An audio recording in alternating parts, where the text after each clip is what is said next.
Hello everyone, doctor Padmanabh Bhat.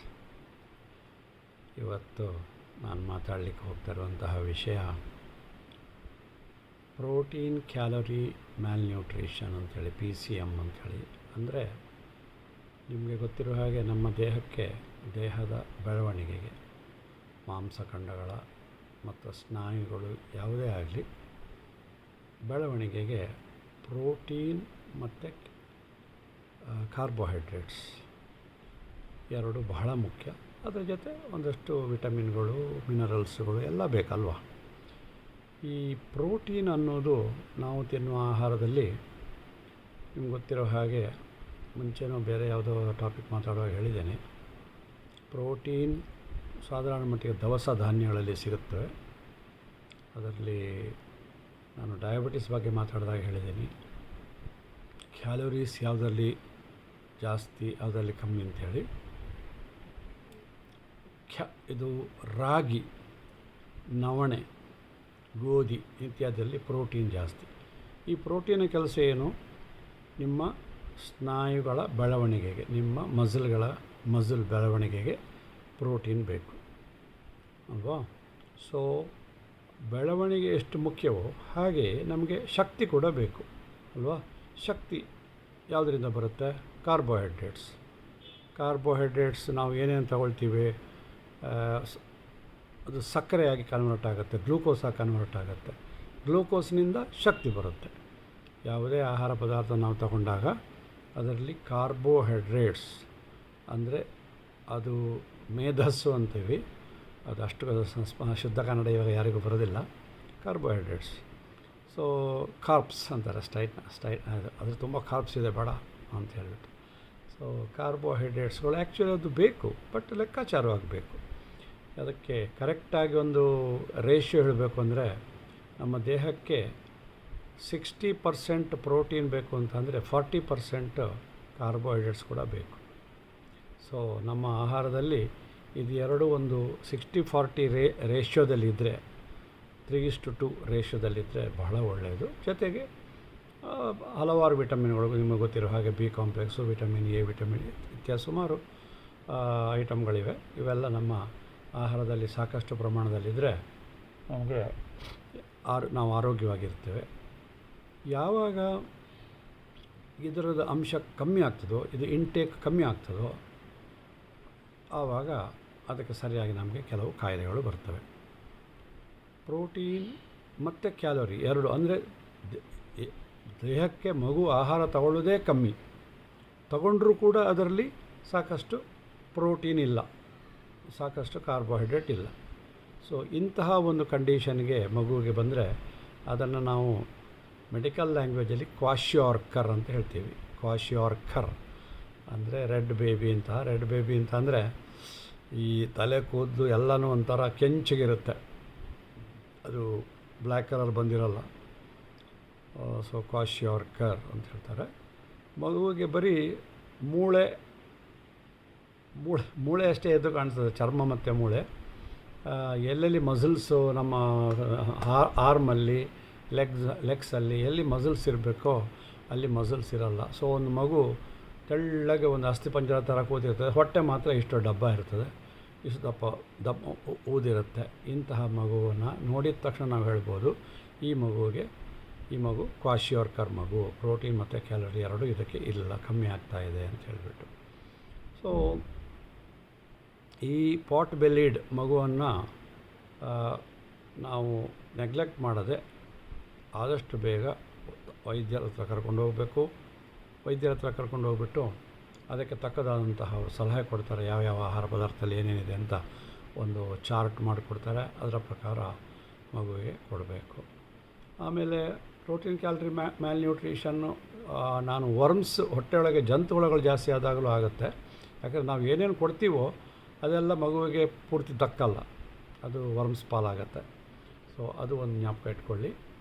ಆಮೇಲೆ ಕೆಲವು ಸರ್ತಿ ಪ್ರೋಟೀನ್ ಇರುತ್ತೆ, ಬಟ್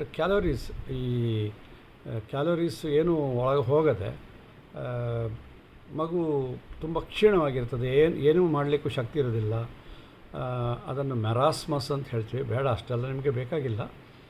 ಸೊ ಹಾಗೆ ಬೇರೆ ಬೇರೆ ನ್ಯೂಟ್ರಿಷನಲ್ ಡಿಫಿಷಿಯನ್ಸಿ ಡಿಸೀಸಸಲ್ಲಿ ಇದು ಬಹಳ ಮುಖ್ಯವಾದಂತಹ ಒಂದು ಕಾಯಿಲೆ. PCM, ಪ್ರೋಟೀನ್ ಕ್ಯಾಲರಿ ಮ್ಯಾಲ್ನ್ಯೂಟ್ರಿಷನ್ ಅಂತ ಹೇಳ್ಬಿಟ್ಟು. ಬಡತನ ಒಂದು ಕಾರಣ ಇರ್ಬೋದು, ಸರಿಯಾಗಿ ಆಹಾರ ತಗೊಳ್ಳದೇ ಇರಲಿಕ್ಕೆ.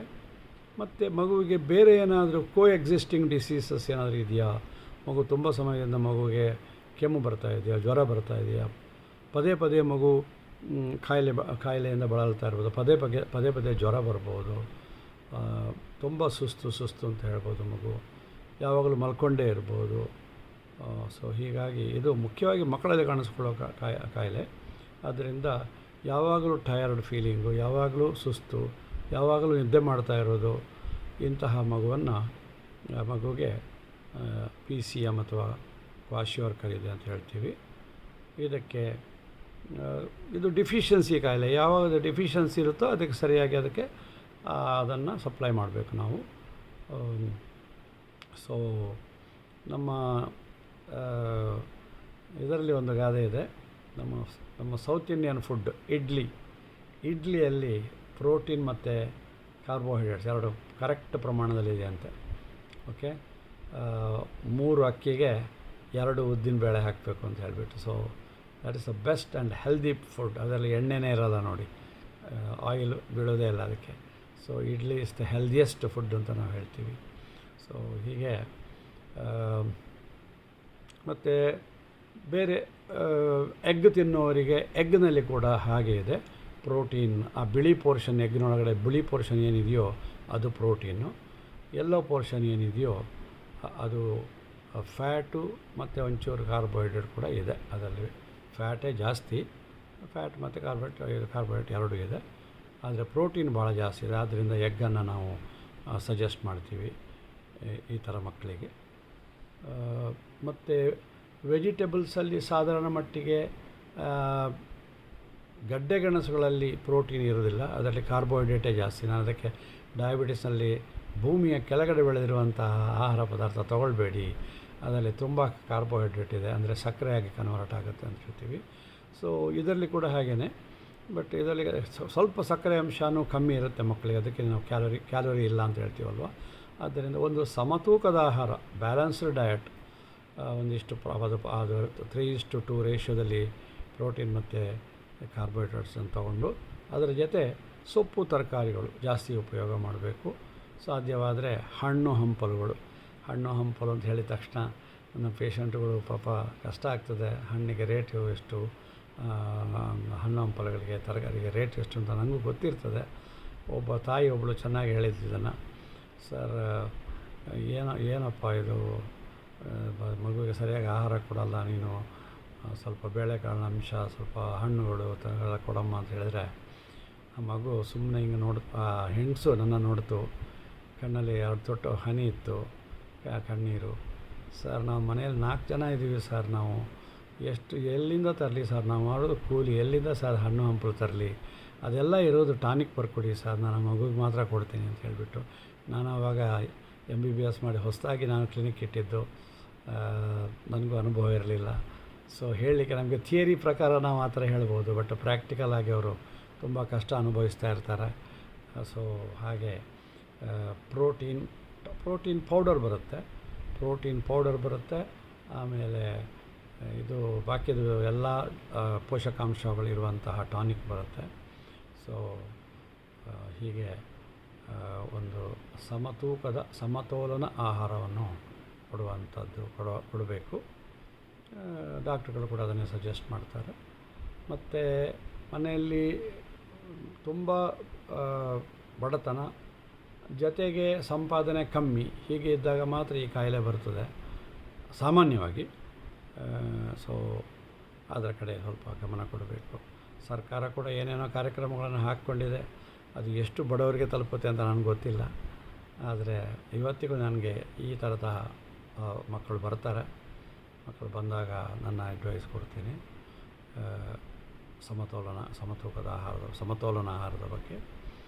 ಸೊ ಹೀಗೆ PCM, ಪ್ರೋಟೀನ್ ಕ್ಯಾಲೋರಿ ಮ್ಯಾಲ್ನ್ಯೂಟ್ರಿಷನ್ ಅನ್ನುವಂಥ ಒಂದು ಕಾಯಿಲೆ ತುಂಬ ಹಳೆ ಕಾಯಿಲೆ. ಇದೇನು ಹೊಸ ಕಾಯಿಲೆ ಅಂತ ಅಂದ್ಕೊಳ್ಬೇಡಿ ನೀವು, ನಾವು ಹುಟ್ಟಿದಂದಿನಿಂದ ಇದೆ ಇದು. ಸೊ ಸಾಮಾಜಿಕ ಸಂಸ್ಥೆಗಳು, ವೈದ್ಯಕೀಯ ಪರಿಜ್ಞಾನ, ಎಕ್ಸ್ಪೋಜರ್ ಟು ಮೆಡಿಕಲ್ ನಾಲೆಜ್, ಇದೆಲ್ಲ ಭಾಳ ಇಂಪಾರ್ಟೆಂಟು. ಹಾಗಾಗಿ ಮುಂಚೆ ನಾನು ಕ್ಲಿನಿಕ್ ಇಟ್ಟಾಗ ಬರ್ತಾಯಿದ್ದಷ್ಟು ಕೇಸ್ಗಳು ಇವಾಗ ಬರ್ತಾಯಿಲ್ಲ, ಸ್ವಲ್ಪ ಕಮ್ಮಿ ಬರ್ತಾಯಿದೆ. ಇಷ್ಟು ಹೇಳಿ ನನ್ನ ಪ್ರೋಟೀನ್ ಕ್ಯಾಲರಿ ಮ್ಯಾಲ್ನ್ಯೂಟ್ರಿಷನ್ ಅಥವಾ PCM ಅಥವಾ ಕ್ವಾಶಿಯೋರ್ಕರ್ ಅನ್ನುವಂಥ ಒಂದು ಟಾಪಿಕನ್ನು ಮುಗಿಸ್ತಾ ಇದ್ದೀನಿ. ನಾನೀಗ ಆವಾಗ ಹಿಂದೆಯೇ ಹೇಳಿದಂಗೆ I am running out of topics. ಸ್ವಲ್ಪ ಯಾರಾದರೂ ಮೊನ್ನೆ ಯಾರೋ ಮರಣ ಭಯದ ಬಗ್ಗೆ, ಫಿಯರ್ ಆಫ್ ಡೆತ್ ಬಗ್ಗೆ ಹೇಳಿ ಸರ್ ಅಂತ ಕೂಡಲೇ ಹೇಳಿಬಿಟ್ಟೆ. ಯಾಕೆಂದರೆ I am searching for topics. 186 topic ಆಯ್ತು ಇವತ್ತಿಗೆ. ಸೊ ದಯವಿಟ್ಟು ಚಂದಾದಾರರು ಟಾಪಿಕ್ ಸಜೆಸ್ಟ್ ಮಾಡಿ, ಅದರ ಬಗ್ಗೆ ಆದಷ್ಟು ತಿಳಿಗನ್ನಡದಲ್ಲಿ ಮಾತಾಡಲಿಕ್ಕೆ ಪ್ರಯತ್ನ ಮಾಡ್ತೀನಿ. ಇದು ಡಾಕ್ಟ್ರುಗಳ ಭಾಷೆ ಬೇರೆಯೇ ಇದೆ, ನಾನು ಸಿಂಪಲ್ ಆಗಿರುವಂತಹ ಭಾಷೆಯಲ್ಲಿ ಮಾತಾಡ್ತೀನಿ. ಸೊ ಇವತ್ತಿಗೆ ಇಷ್ಟು ಸಾಕು. ಜೈ ಹಿಂದ್.